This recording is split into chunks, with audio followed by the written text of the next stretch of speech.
नमस्कार मेरे प्यारे साथियों, स्वागत है आपका अपने हिस्ट्री क्लास में। साथियों, पिछले वीडियो के माध्यम से हमने सिंधु सभ्यता यानी हड़प्पा सभ्यता के परिचय के बारे में जाना, उसके विस्तार के बारे में जाना, उसकी समय सीमा के बारे में जाना। और अब जो हम अपनी पिछली वीडियो के माध्यम से जानने की कोशिश कर रहे हैं, आप लोगों से जो साझा कर रहे हैं ज्ञान, वो कर रहे हैं केवल स्थलों से संबंधित। ठीक है ना। यानी सिंधु सभ्यता बहुत बड़े क्षेत्रफल में फैली हुई सभ्यता है। ठीक है ना। और इसी क्षेत्रफल के अंतर्गत बहुत सारे प्राचीन स्थल जो कि हड़प्पा सभ्यता के हैं, वो इस क्षेत्रफल के अंतर्गत आते हैं। और इन क्षेत्रफल जो अंतर्गत ये जो स्थल आते हैं, इन स्थलों से बहुत सारे क्वेश्चन पेपरों में देखने को मिलते हैं। यानी कि इन्हीं स्थलों से संबंधित बहुत सारे क्वेश्चन पेपरों में पूछे जाते हैं। तो मेरे प्यारे साथियों, चैनल मेरा नया है, अगर मेरी वीडियो आपको अच्छी लगे तो इसे ज़्यादा से ज़्यादा लाइक करें, शेयर करें। चैनल पर नए हो तो चैनल को सब्सक्राइब करें। तो शुरू करते हैं सिंधु सभ्यता।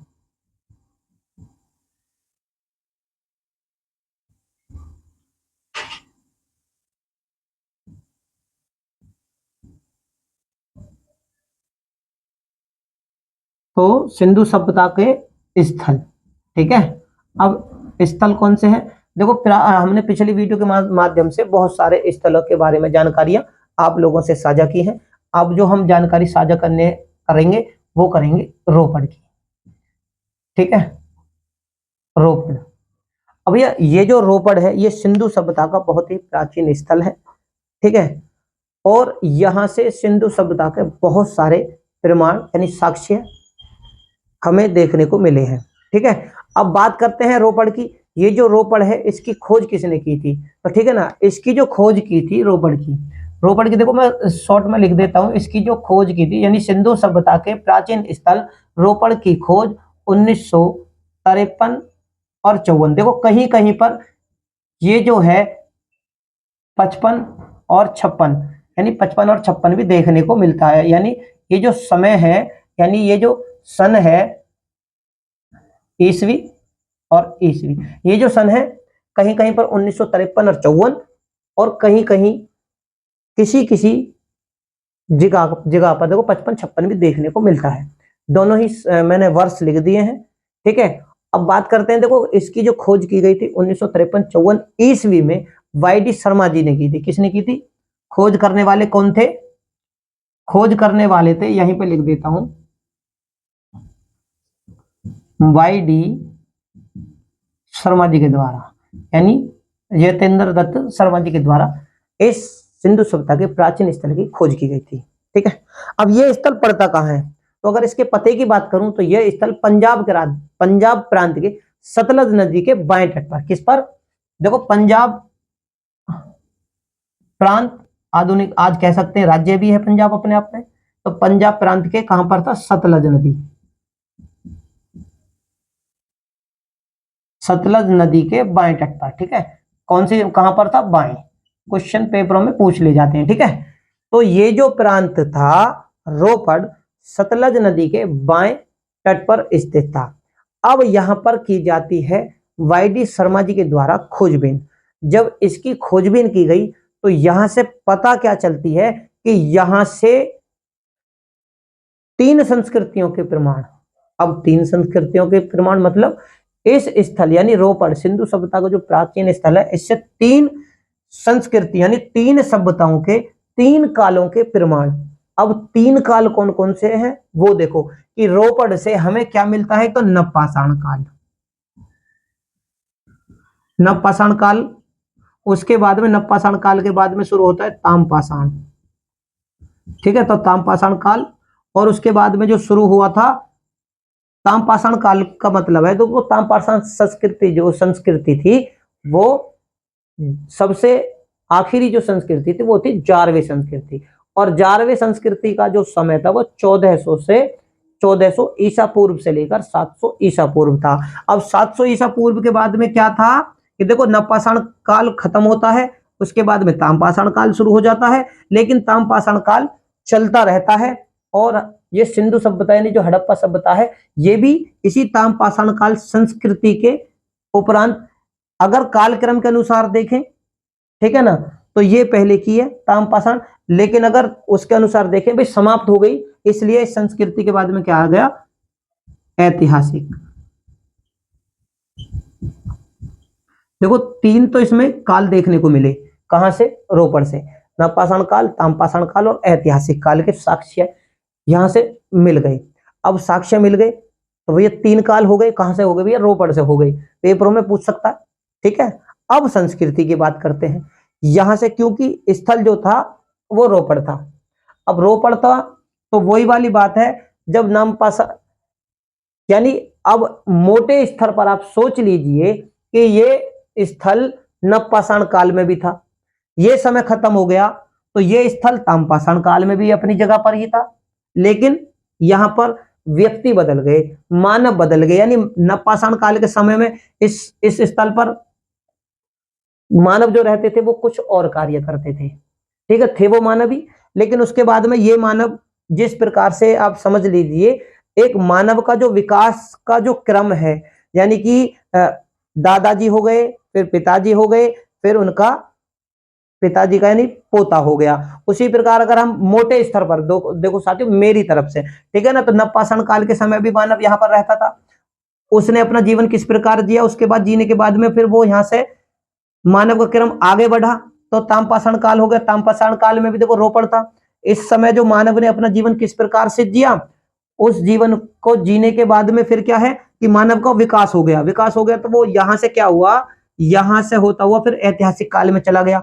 ऐतिहासिक काल में जाने के बाद में मानव ने और अपना जीवन जिया, लेकिन स्थल कौन सा था, स्थल वहीं के वहीं रहा, यानी जो जमीन थी, जो मिट्टी थी, जिस स्थल पर वो मानव रहते थे वो स्थल वहीं रहा, लेकिन हर काल में उस पर मानव जिन ने जो जीवन जिया वो बदलता चला गया, मानव का विकास होता चला गया। ठीक है, तो यहां पर मिले तीन काल, नवपाषाण काल, ताम्रपाषाण काल और ऐतिहासिक काल, कहां पर मिल गए, रोपड़ में।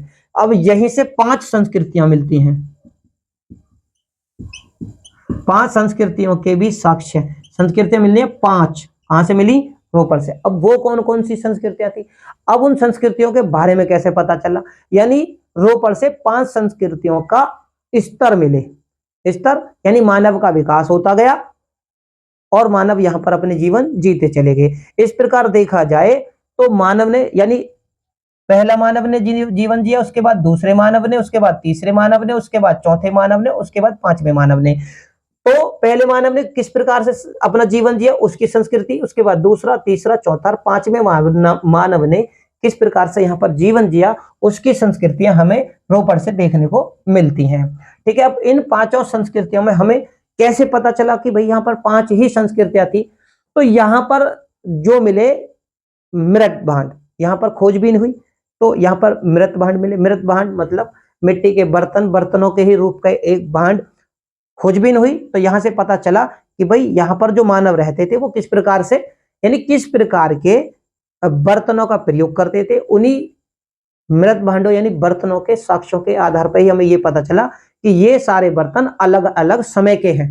ठीक है, किस प्रकार से, तो यहां पर सबसे पहले जो मिलते हैं हडप्पन पेटेड गिरे, कौन से बर्तन मिले, पहले स्तर का जो पहला स्तर था यहां पर हडप्पन।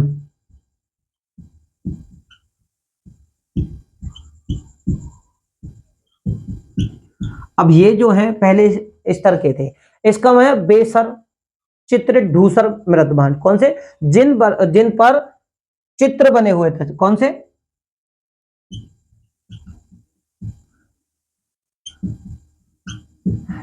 इन पर चित्र बने हुए थे,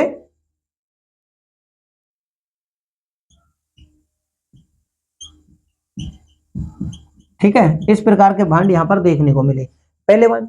उसके बाद में फिर यहां पर जो मिलते हैं नार्दन ब्लैक, क्या है, नार्दन ब्लैक। ठीक है, यहां पर क्या से मिले, नार्दन ब्लैक। नार्दन ब्लैक जो होता है उत्तरी, ठीक है, कौन से, नार्दन ब्लैक जो होते हैं वो उत्तरी काली पॉलिश वाले, यानी कि जो दूसरे स्तर जो था वो नार्दन ब्लैक वाले मृत भांडों का उत्तरी काली।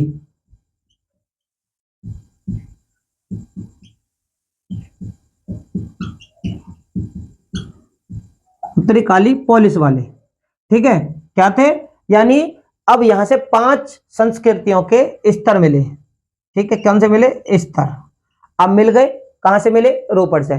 तो पहली संस्कृति का मानव ने जो जीवन जिया उसने बेसर, चित्रित, धूसर, मृत भांडों का प्रयोग किया। दूसरी संस्कृति के जो थे वो नॉर्दर्न ब्लैक यानी उत्तरी कालिस पोलिस वाले मृत भांडों का प्रयोग करते थे। अब इसके बाद में यहां पर मानव का तो विकास चलता गया, ठीक है ना, जिस प्रकार देखो नवपाषाण आया, ताम्रपाषाण, ऐतिहासिक, उसी के बाद में आता तीसरे स्तर में क्या आते, कुषाण। कुषाण काल के भी, कुषाण काल के साक्ष्य भी यहां पर देखने को मिला। अब कुषाण काल के भी जो मृत भांड यहां पर मिले, यानी कुषाण काल के साक्ष्य भी रोपड़ से मिले, इसलिए यहां पर 5 तीसरी संस्कृति होगी। इसके बाद अगर देखा जाए तो उसके बाद में यहां से क्या है, चौथे नंबर पे हो जाती है गुप्त। गुप्त काल के साक्ष्य भी इस स्थल से मिलते हैं। और 5वां क्या था, मध्यकालीन मृत भांड, मध्यकालीन आप समझ गए होंगे। गुप्तों के बाद में मध्यकाल के भी यहां पर साक्ष्य मिलने का मतलब है कि मुगलों के काल तक के भी साक्ष्य रोपड़ से मिलते हैं, इसलिए 5 संस्कृतियों के स्तर यहां से मृत भांडों के रूप में हमें मिल गए। अब यहां पर जब और खोजबीन होती है, कहां पर, रोपड़ पर। अब जब और ज्यादा खोजबीन हुई यहां पर रोपड़ पर, तो क्या पता चला कि मानव के साथ कुत्ते दफनाने के साक्ष्य मिले यहां पर। अब भैया मानव के साथ कुछ कुत्ते दफनाने के, तो देखो मेरा जो कहने का मतलब है मेरे प्यारे साथी वो ये है कि देखो जब यहां पर नवपाषाण काल मिला और नवपाषाण काल में मानव के साथ कुत्ते दफनाने के जो साक्ष्य मिलते हैं वो बुर्ज होम कश्मीर से मिलते हैं, यानी कि कुत्ते के साथ मानव को दफनाने के साक्ष्य कहां से मिलते हैं, नवपाषाण काल में बुर्ज होम कश्मीर में। लेकिन रोपड़ से भी मानव के साथ कुत्ते के दफनाने के साक्ष्य मिले हैं। तो यहां पर मैं लिख देता हूं, मानव के साथ कुत्ते दफनाने के साक्ष्य, मानव के साथ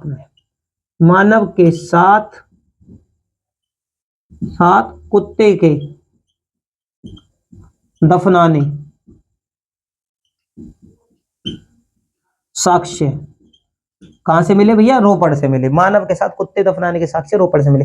अब इनमें एक थोड़ा सा अंतर है, नवपाषाण काल के समय में जो मिले थे कुत्ते के साथ मानव दफनाने के, वो एक ही साथ कब्र में मिले, लेकिन रोपड़ में थोड़ा सा अंतर है, मानव के साथ कुत्ते के दफनाने के साक्ष्य तो मिले, लेकिन वो किस प्रकार मिले वो जानना जरूरी है। वो इस प्रकार मिले कि मानव की कब्र के नीचे, है ना, जब यानी कोई व्यक्ति मरा तो उसे दफना दिया कब्र में, लेकिन कुत्ते के जो साक्ष्य मिले वो मानव की कब्र के नीचे मिले। कहां पे, कुत्ते को दफनाने के साक्ष्य मानव के कब्र के नीचे कुत्ते को दफनाया हुआ था, कहां पर, रोपड़ पर। उसके साक्ष्य भी हमें कहां से मिलते हैं, तो रोपड़ से मिलते हैं। अब इसके बाद में देखो ये पहला ऐसा स्थल है जहां एकमात्र स्थल मान लीजिए आप, लेकिन कुत्ते को दफनाने के साक्ष्य नवपाषाण काल में बुर्ज होम कश्मीर से मिले, और उसके बाद अगर हम बात करें तो रोपड़ से मिले। रोपड़ से भी मिले कुत्ते को, यानी मानव सबके नीचे कुत्ते को दफनाने के साक्ष्य मिले, ठीक है ना। ऐसा किसी और स्थल से नहीं मिले, ठीक है ना, ऐसा किसी भी और स्थल से नहीं मिले, लेकिन ये जो प्रथा थी वो नवपाषाण काल में जरूर थी, ठीक है। अब इसमें और जब खोजबीन करेगी इस स्थल के बारे में, रोपड़ के बारे में, तो हमें क्या मालूम चलता है कि ये जो नगर था, ठीक है ना, ये जो प्राचीन स्थल था, इसका जो विनाश हुआ, ये विलुप्त क्यों हुआ, यानी कि ये नष्ट क्यों हुआ, किस कारण हुआ। तो भाई ये जो नष्ट हुआ था ना, ऐसा प्रतीत होता है, ठीक है ना, प्रतीत क्या होता है कि शायद ये जो नगर था आग के लगने के कारण तहस नहस हुआ था, यानी इसका जो विनाश हुआ वो आग के लगने के कारण हुआ। मेरे प्यारे साथियों, मैं एक बात फिर से कहना चाहूंगा कि देखो चैनल मेरा नया है, अगर मेरी वीडियो आपको अच्छी लगे तो इसे ज्यादा से ज्यादा लाइक करें, शेयर करें, चैनल पर नए हो तो सब्सक्राइब करें। बात करते हैं हड़प्पा यानी सिंधु सभ्यता के एक और प्राचीन स्थल जिसका नाम है आलमगीर, ठीक है, सॉरी, आलमगीर कहां पर है, आलमगीर ये जो है सिंधु सभ्यता का सबसे पूर्वी स्थल है। कौन सा, सबसे पूर्वी स्थल जो है वो आलमगीर है, और आलमगीर मेरठ जिले में है, आधुनिक मेरठ जिला कहां पर है, उत्तर प्रदेश में। बात करें इसकी खोज की तो इसकी खोज किसने की थी? देखो भाई, इसकी जो खोज की थी आलमगीर की, इसकी खोज लगभग 1958 ईस्वी में भारत सेवक समाज ने की थी। कब की थी?